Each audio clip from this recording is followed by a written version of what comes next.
Around the world today, more than 260 million children are not getting an education. In a world so rich, this is a scandal. But despite the UK signing up to international plans to change this, our government is increasingly failing to put pupils before profit.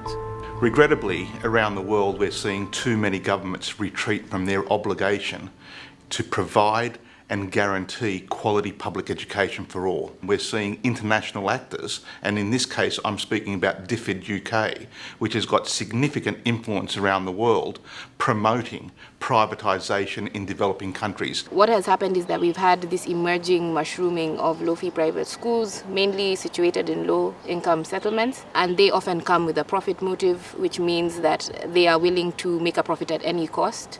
The teachers in those schools, most of them are not qualified teachers because the private provider has to cut costs. Your only interest is to come and get a profit and run away. You're not interested in educating children. In recent years, the Department of International Development has spent millions of the UK aid budget on private education. This includes backing controversial low-fee private schools in countries like Kenya and Uganda. They refer to it as academy in a box, so it's a very standardized approach. Since their aim is to replicate and grow as fast as possible, they make sure all their buildings are the same, all the teachers are teaching the same thing at the same time. Teachers are actually timed in their lessons, so they have to go page by page, word for word, according to a particular script. This program was like to increase access. So you find a school in an area, but the children of that area cannot access that school because it is too expensive for them. When we speak about access to education, we're speaking about the right of every child to access education. In a world where privatisation prevails, in a world where there are fees to access education, that fee is a barrier. We must have honest discussions because this whole thing of like the bridge schools, it is driven by the West. They don't have that in their systems. Why are they bringing it down to Africa? Why? What is the motive?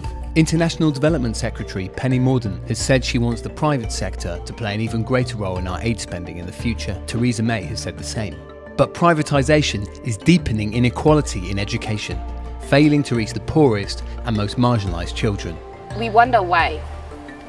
With all the evidence that has been provided around the impacts of privatisation, in terms of equity and equality, why would they support this model? What's the end game for them in using this approach? So if DFID is really interested in supporting education in Uganda, they should be putting education in public schools, in areas where there is no coverage at all. Then they would make an impact. In the UK, we know the consequences of privatising education. Here and around the world, we need to put pupils before profit.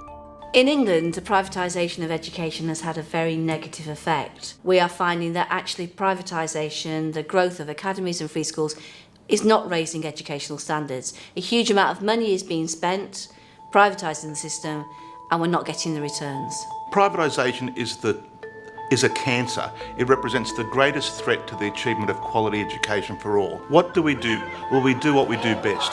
We organise and mobilise, building solidarity at the local level, the national level and the global level. We come together as internationalists to build a global response against privatisation.